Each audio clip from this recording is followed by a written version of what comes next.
marcharemos juntos compatriotas, como hojas doradas de Ichu, marcharemos juntos compatriotas, de nuestro mar a nuestra selva, como llanta,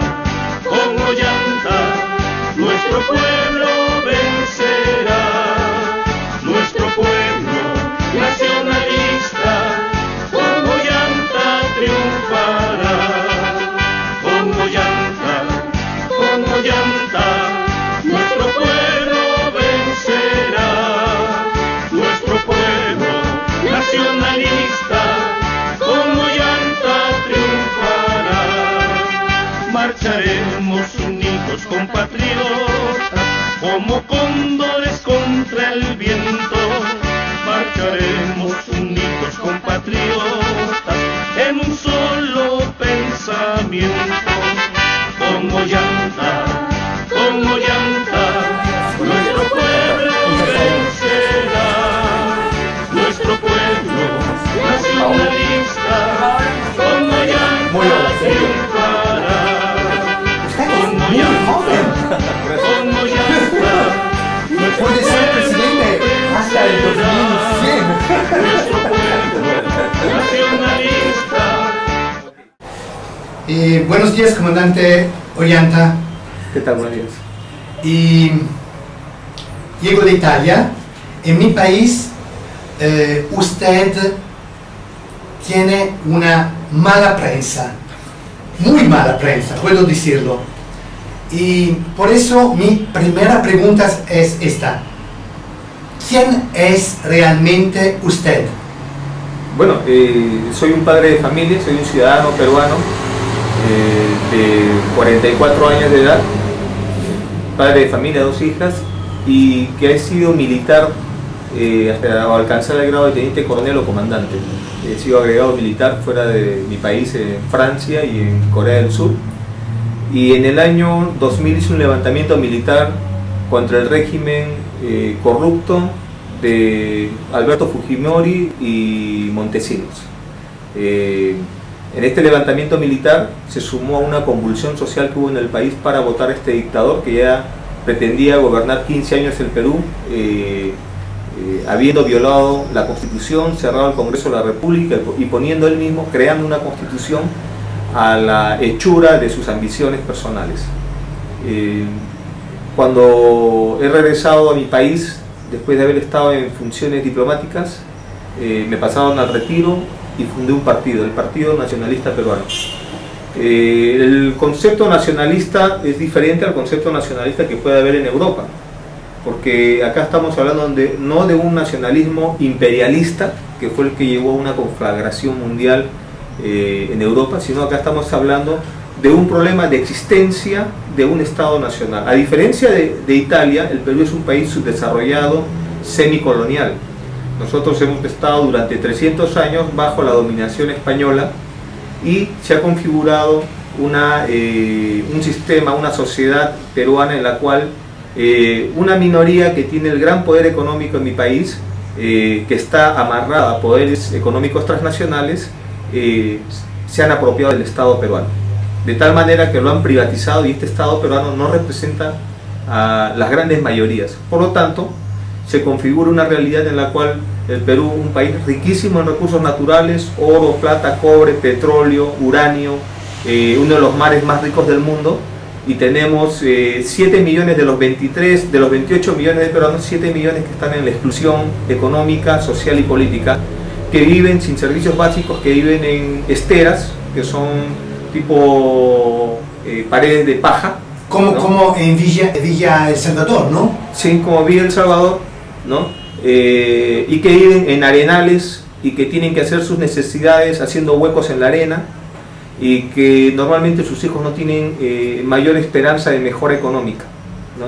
Entonces, el nacionalismo acá lo que busca es preservar este país, que nosotros lo queremos y sentimos por este país, fortalecer nuestro Estado nacional, recuperar nuestro Estado para que pueda solucionar las necesidades de las grandes mayorías.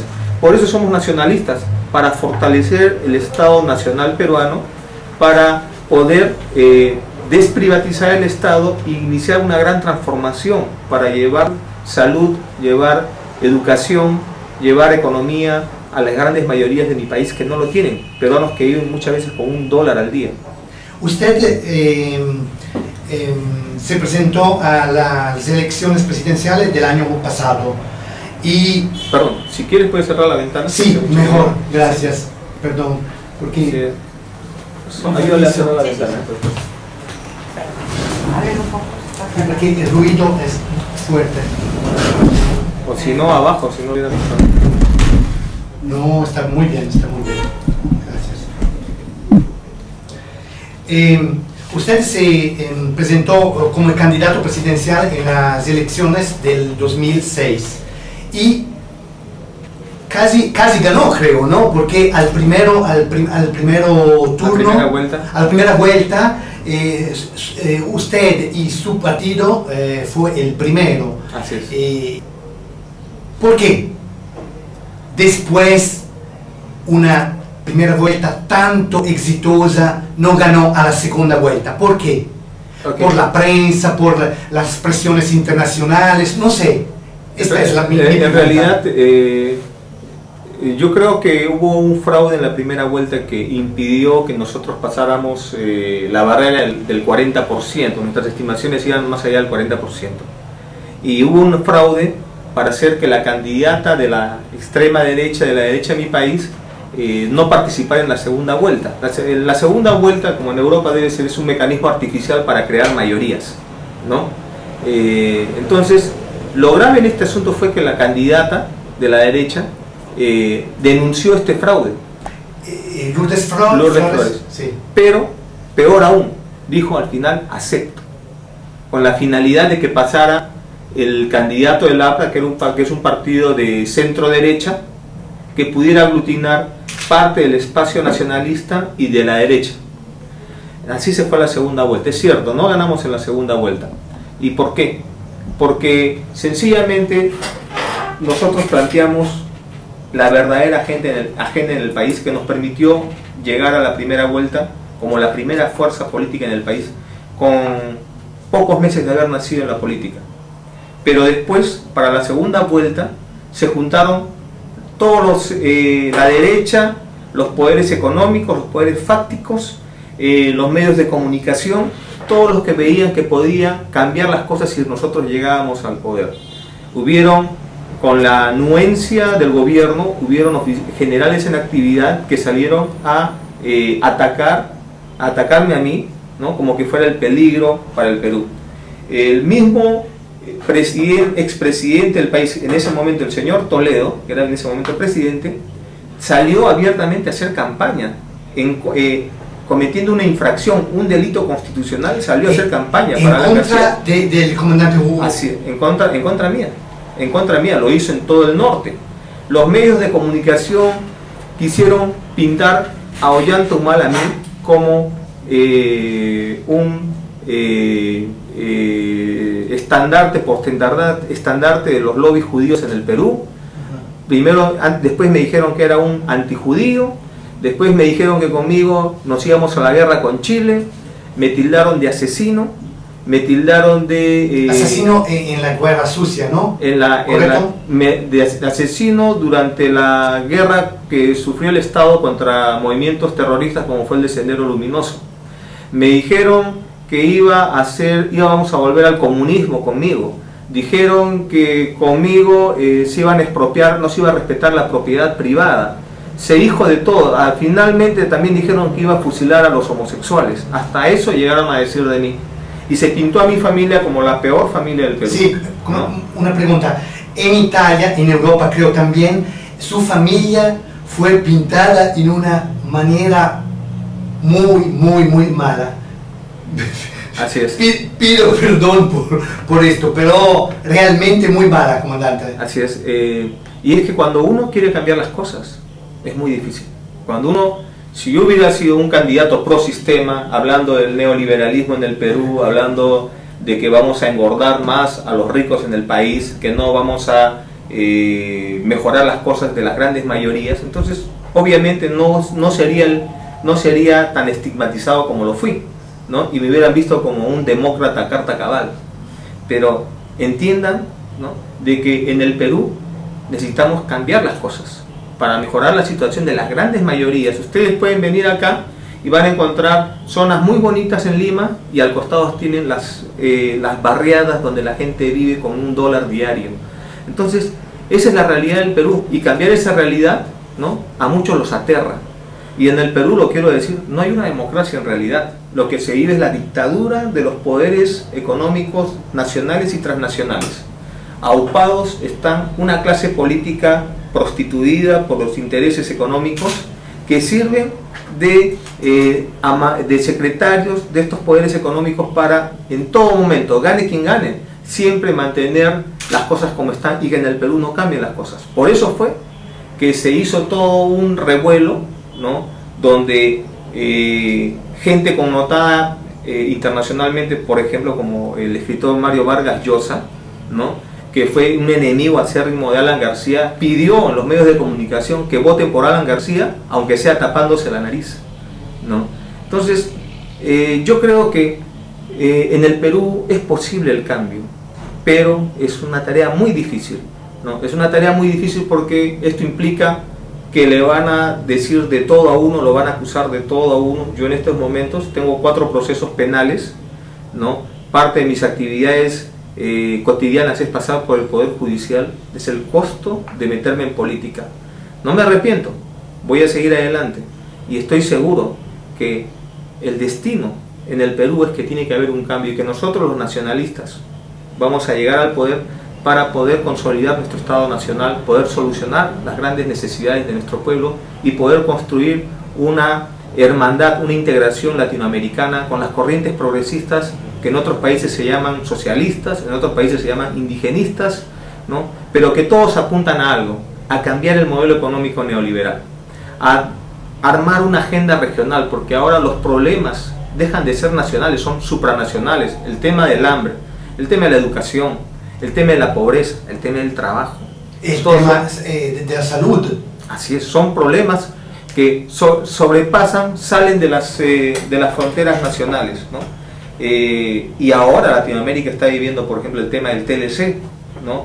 Un TLC en el cual es una antesala a abrir el mercado para el mercado norteamericano. Nosotros somos un país no industrializado, no producimos ni siquiera un motor de motocicleta, ¿no?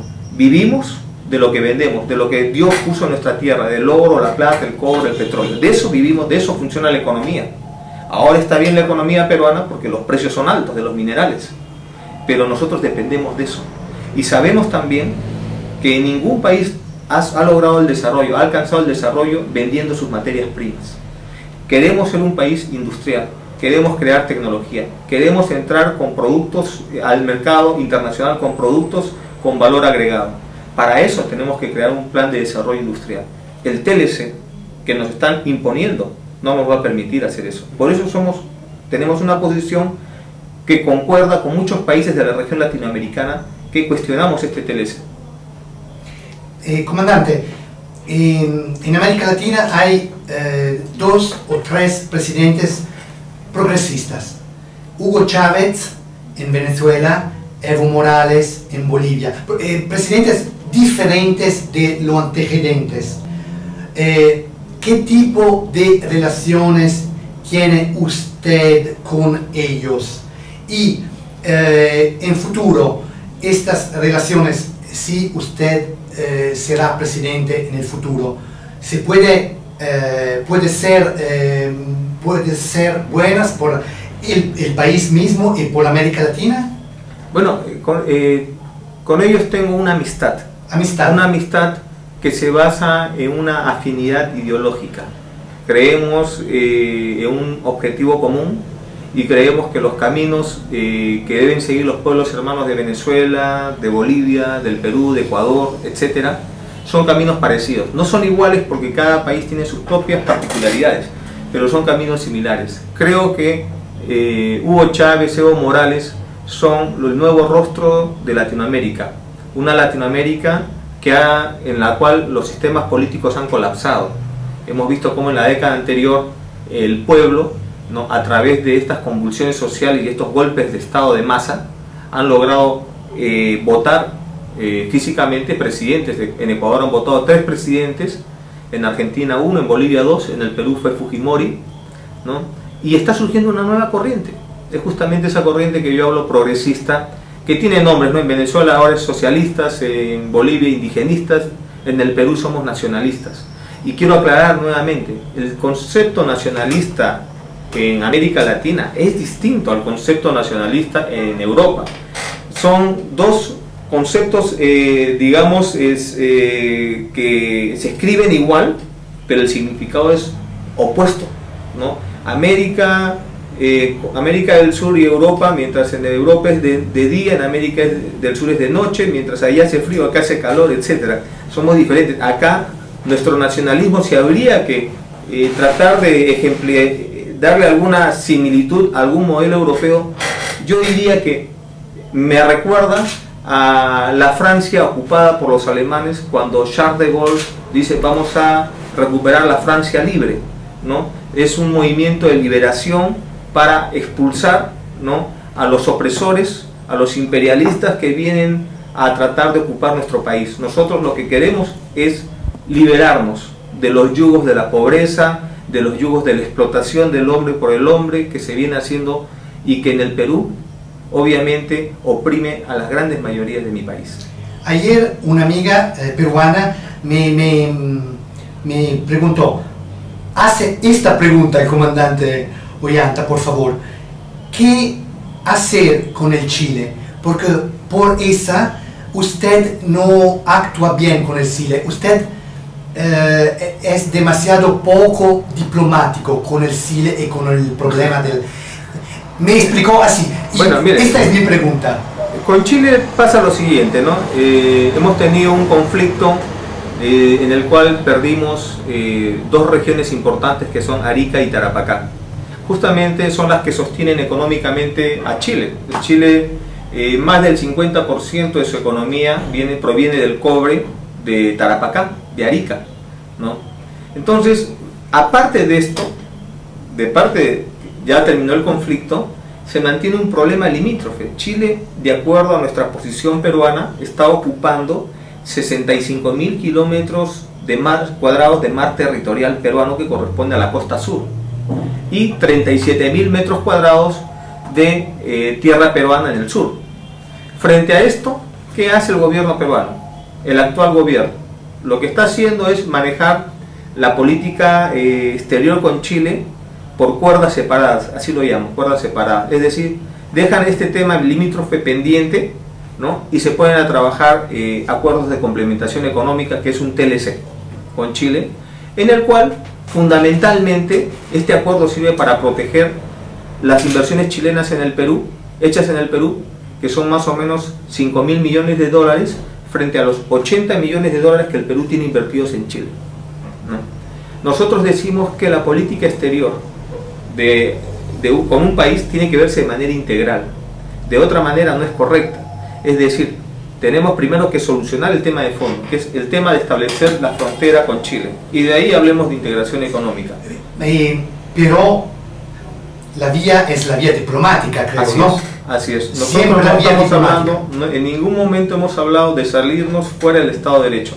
Por eso nosotros emplazamos al gobierno y denunciamos que no estaban actuando bien, estaban de alguna manera traicionando los intereses nacionales, porque en el tema, por ejemplo, de la frontera terrestre, de estos 37.000 metros cuadrados que son un triángulo, el gobierno ha dicho que ya está solucionado el problema. Nosotros sabemos que no está solucionado y por eso planteamos ir in situ a visitar ese terreno. ¿Qué hizo el gobierno peruano? Se puso de acuerdo con el gobierno chileno para que saliera el ministro chileno, el ministro del Interior, a decir que estaba minado, y hubo una represión de parte del gobierno que impidió que un grupo de peruanos llegaran hasta la frontera. ¿Hasta la frontera? Hasta los 37.000 metros cuadrados que es territorio peruano que está en la frontera, ajá, pero no cruzar la frontera, ajá, ¿no? Entonces yo le he invitado al señor Alan García, que es el presidente actual del Perú, a izar el pabellón nacional en nuestro territorio, en la frontera. Y en ningún momento hemos hablado de cruzar la frontera ni de iniciar una provocación. Yo creo que en el Perú la clase política y los medios de comunicación son pro-chilenos, ¿no? Porque al que quiere defender su patria, al que quiere verificar si han mentido o no ha mentido el gobierno, lo tildan de provocador. Pero a los chilenos que vienen y se apropian del terreno, que vienen y se apropian de nuestro mar territorial, ellos no son provocadores. Y el Estado, el gobierno, trata de mantener una relación, ¿no?, cordial sin tomar en cuenta este tema. Entonces, eso es todo. Nosotros que hemos planteado recurrir a instancias internacionales, por ejemplo, como Naciones Unidas, como la Corte Internacional de Justicia de La Haya, para que se resuelvan estos problemas limítrofes. Jamás hemos hablado de llevar a una guerra o un conflicto armado con Chile, ya que el pueblo chileno y el pueblo peruano somos pueblos hermanos.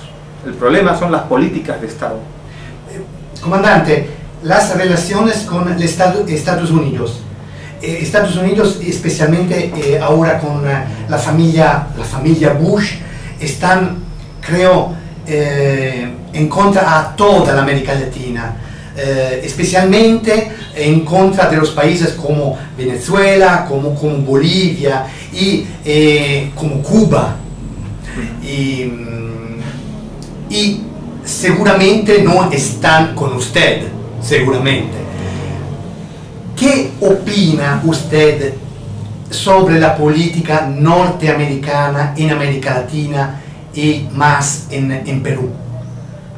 Lo que yo puedo decir es que en el caso mío, en la segunda vuelta electoral, la embajada norteamericana participó en contra mía, me retiró la visa que tenía yo para, como una forma de decirle al pueblo peruano de que estaban a favor ellos, no de mí, sino del otro candidato que era Alan García.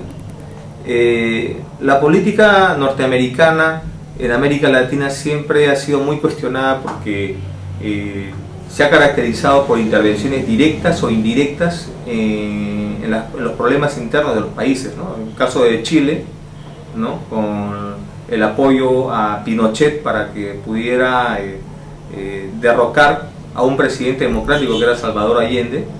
En el caso del Perú, tiene una injerencia tremenda en la política el embajador norteamericano. El embajador norteamericano en el Perú tal vez es el hombre más poderoso, más allá de que el presidente de mi país, ¿no? Y evidentemente nosotros decimos que no tenemos por qué pelearnos con los norteamericanos. Sería una política insensata, ¿no?, pelearnos con el país más poderoso del mundo. Es más, nosotros creemos que hay mucho que aprender del pueblo norteamericano, una nación que se ha formado sobre valores importantes como la libertad, la democracia, que sería bueno que sus gobernantes la practicaran, ¿no?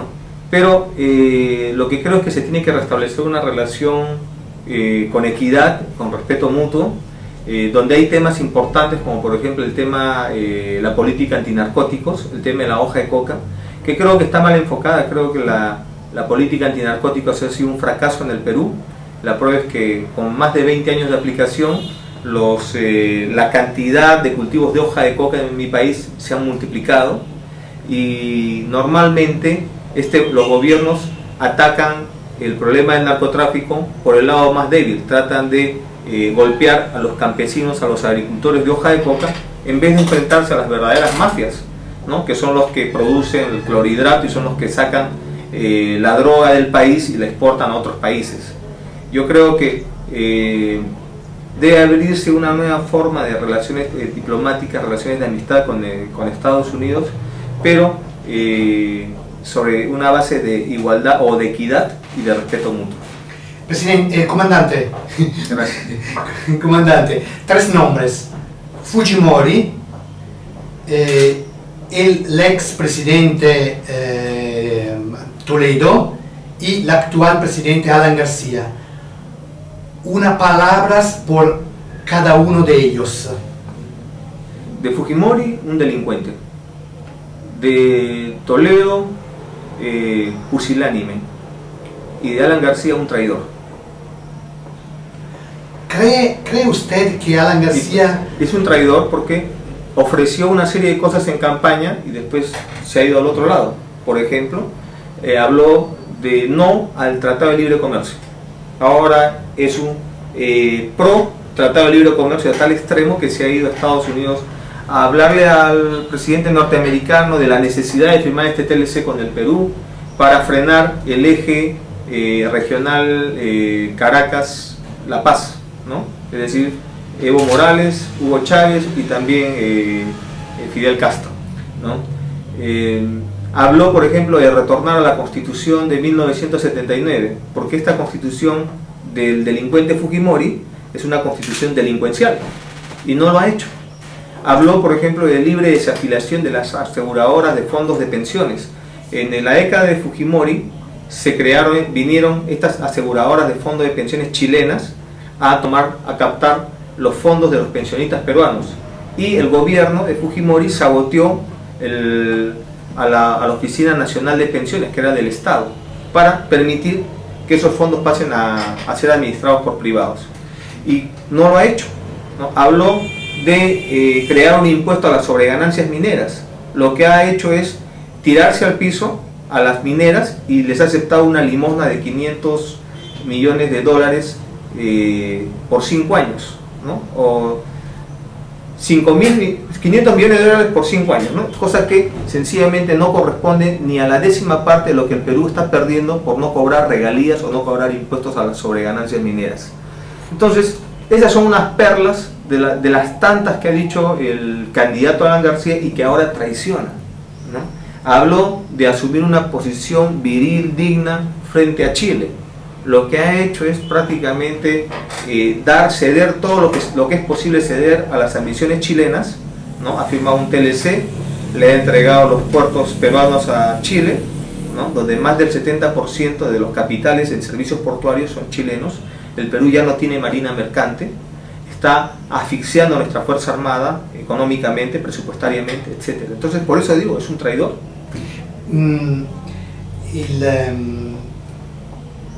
El presidente Alan García está conocido en Italia porque cuando estuvo el presidente por la primera vez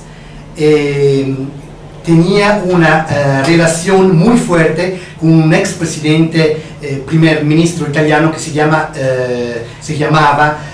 Bettino Craxi, y los dos juntos hicieron un proyecto muy costoso que es el tren eléctrico.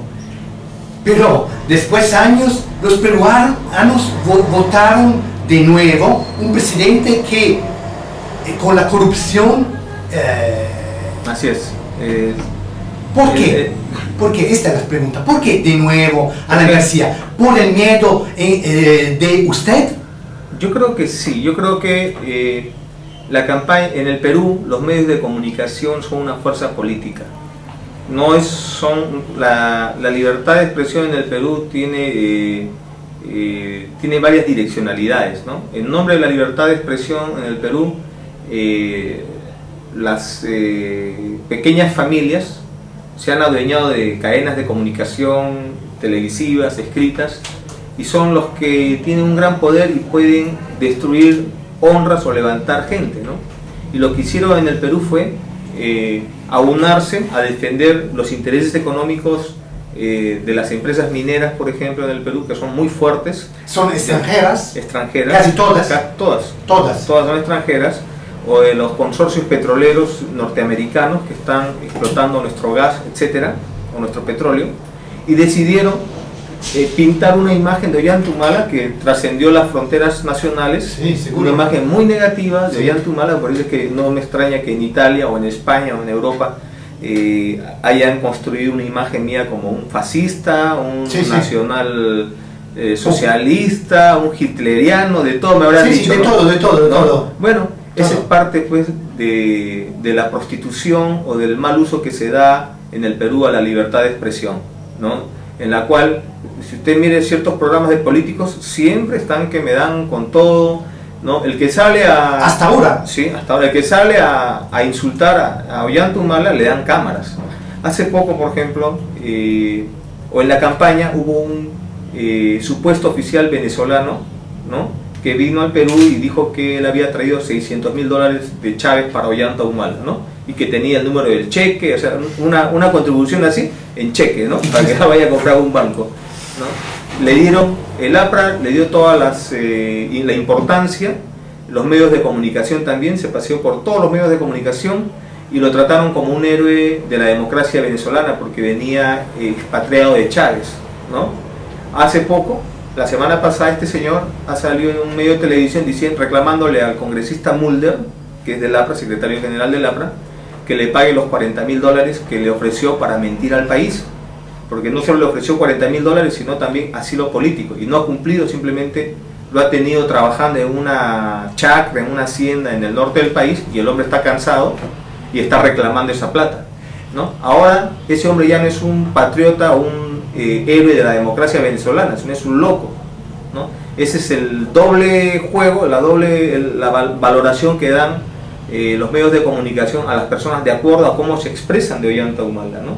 Entonces yo creo que se creó un miedo en el Perú tremendo contra Ollanta Humala, ¿Y su familia? Y mi familia, básicamente por los medios de comunicación, por los líderes de opinión de la derecha en el Perú que no quieren el cambio en el país, y se instó, ¿no?, a un gran sector de la población a que voten tapándose la nariz por el corrupto, por el ladrón de 7 esquinas, como lo tipificaron a Alan García Pérez, el autor de ese tren eléctrico, sí, que no han terminado y donde tiene una acusación de un señor Sergio Siracusa que dice que le dio $1 millón en coimas, ¿no?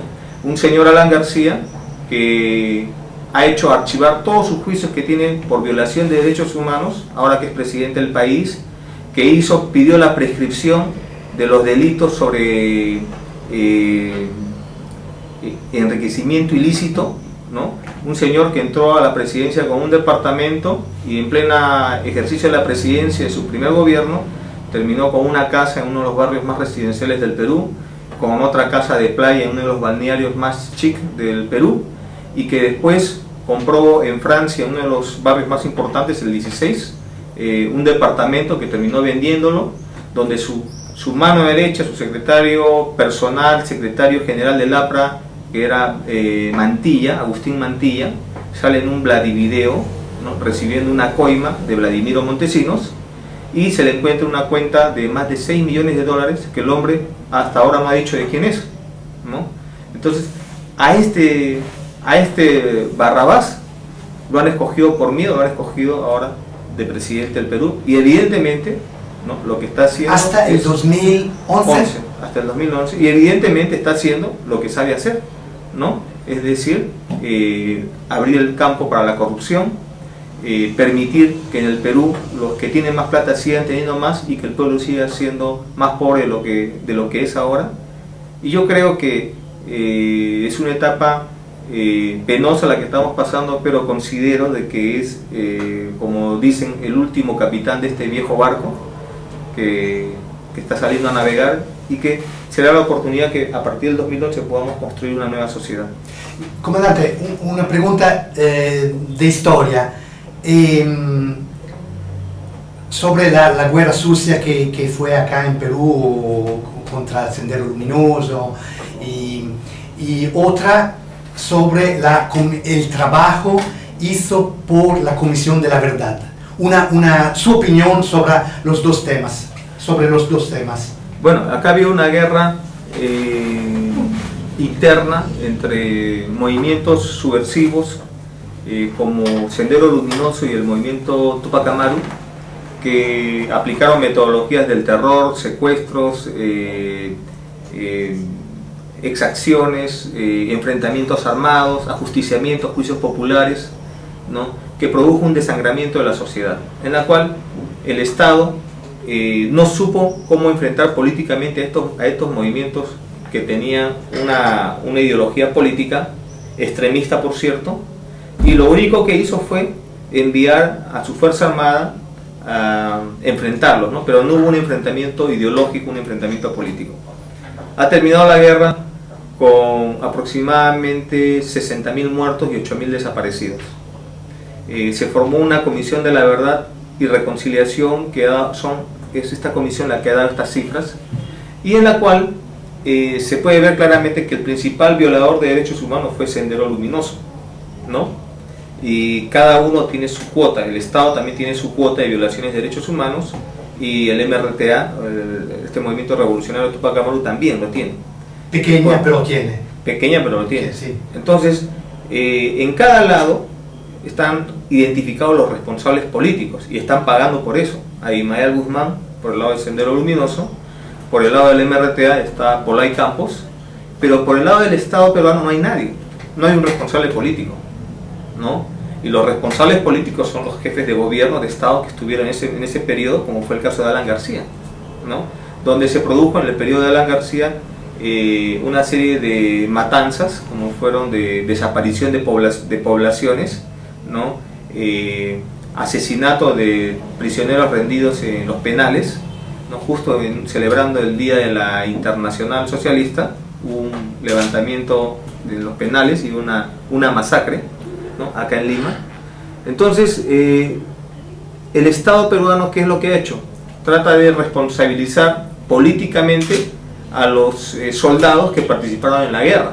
Por eso es que usted no va a encontrar grandes políticos presos o acusados por presuntos delitos de derechos humanos, sino son soldados, ¿no?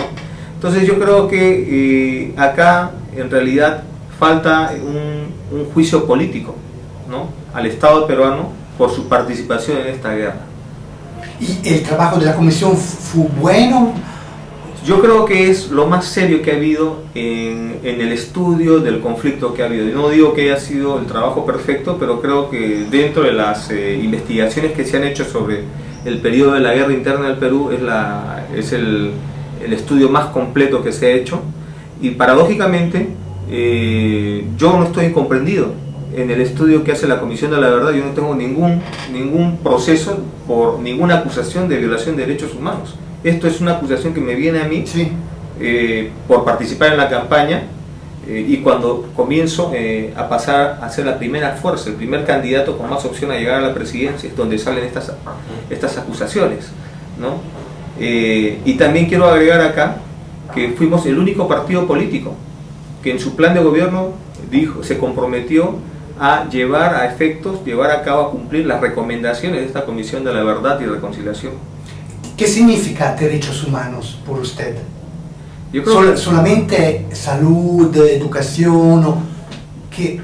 Libertad o más. Yo creo que derechos humanos en el Perú y en general significa darle todas las seguridades, libertades para que una persona no solamente sea persona, sino se desenvuelva también como ciudadano, ¿no? Y ciudadano significa tener obligaciones y también tener derechos, ¿no? Y no solamente es los derechos a la vida, sino el derecho al trabajo, el derecho a la salud, el derecho a la educación. Si vemos en este contexto lo que son derechos humanos, yo creo que el principal violador de derechos humanos en el Perú es el Estado, que le niega la educación de calidad, ¿no?, a la mayoría de los niños, que le niega una salud accesible y de calidad a la mayoría de los peruanos, que le niega una seguridad económica y una estabilidad a las personas mayores que han trabajado durante 30, 40 años en la administración pública, en el sector privado y no tienen una pensión digna. Yo creo que ahí también están los derechos humanos. El futuro por el Perú y por usted como candidato a la presidencia, creo. Bueno, yo creo que somos un partido joven, somos el partido el partido del siglo XXI, así como han habido partidos del siglo XX, el APRA es del siglo XX, ¿no? Nosotros vamos, modestia aparte, vamos a ocupar ese gran espacio de los partidos que los partidos políticos del siglo XX han dejado porque poco a poco han abandonado lo que son las ideologías y lo que es el anclaje con la sociedad, ¿no? Creemos que hemos nacido para ayudar a contribuir a mejorar la sociedad y cambiar este sistema que se llama democracia representativa y que en estos momentos no representa a la mayoría de peruanos, por un sistema participativo, donde el ciudadano pueda participar activamente en la solución de los problemas comunales, los problemas nacionales. Creo que en esta primera etapa lo que hemos hecho ha sido renacer la esperanza de un pueblo que durante mucho tiempo no tenía esperanzas de mejorar su situación económica. Ahora el futuro, el reto es organizar esa esperanza y convertirla en una plataforma de poder para el 2011. Siempre por la vía pacífica. Nosotros siempre hemos hablado de la vía pacífica, nunca hemos hablado de salirnos del Estado de Derecho. Hay muchos, en el Perú, si usted pasea por las calles, hay mucha hambre, mucha desesperanza, ¿no? Mucho descontento por el sistema. Siempre habrá, en estas condiciones, siempre habrá espacios para discursos que vayan de manera extremista a buscar el cambio de la sociedad fuera del Estado de Derecho y a través de la violencia. Nosotros, los nacionalistas, no somos eso, a pesar de que es lo primero que nos han acusado. Jamás hemos hablado de patear el Estado de Derecho, de salirnos de lo que es el orden jurídico y de entrar a un ciclo de violencias, porque creo que en el Perú todos estamos cansados de violencia. Yo he estado en la guerra contra los movimientos subversivos, he estado en la guerra contra el Ecuador y yo sé lo que es la guerra, sé lo que es la violencia y sé que eso no es lo que quiere la familia peruana. Usted es, ahora no es un militar, es un civil, ¿correcto? Soy un militar en retiro. Un militar en retiro. ¿Y cómo se define usted ahora? ¿Un político, un candidato, un peruano que intenta de hacer cosas? Soy un peruano que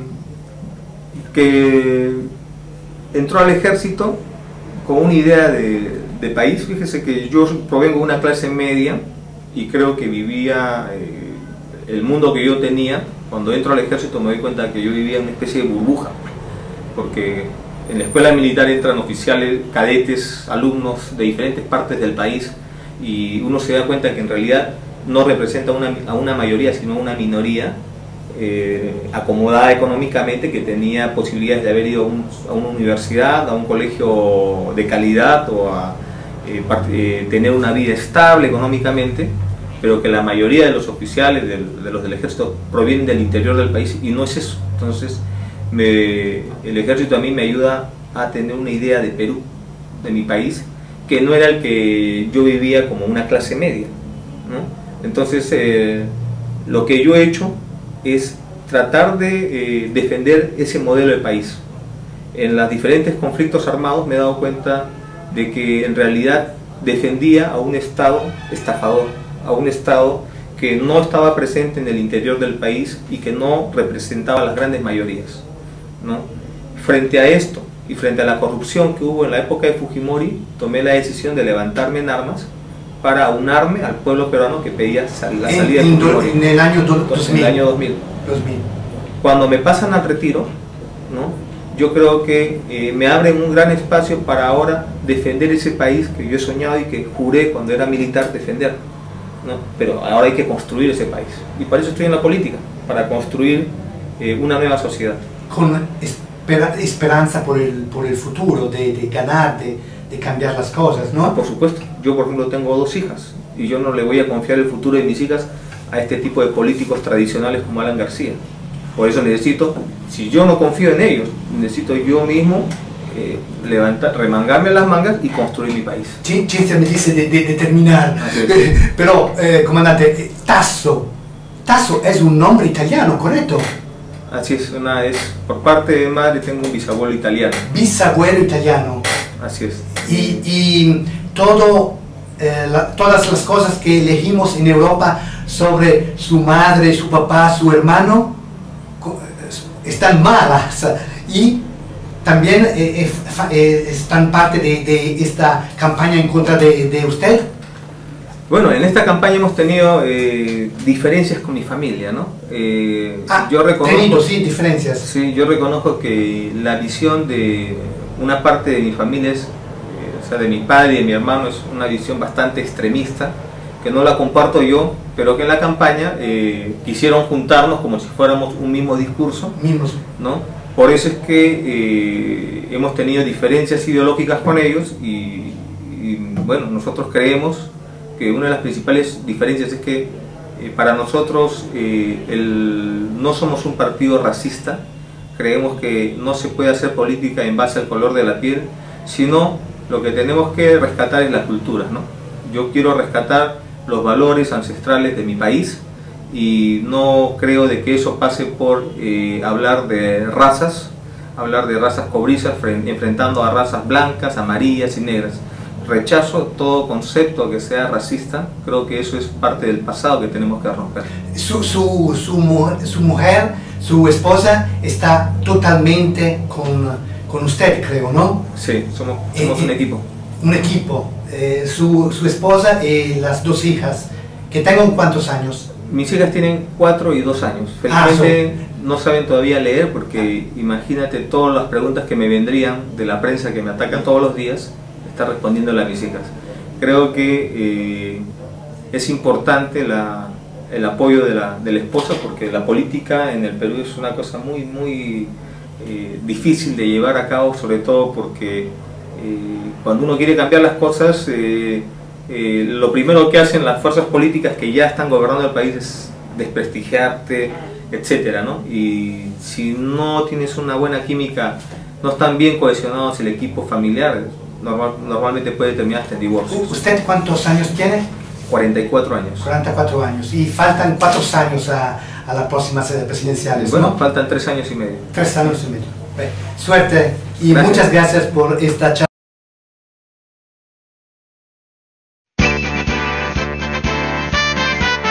Marcharemos juntos, compatriotas.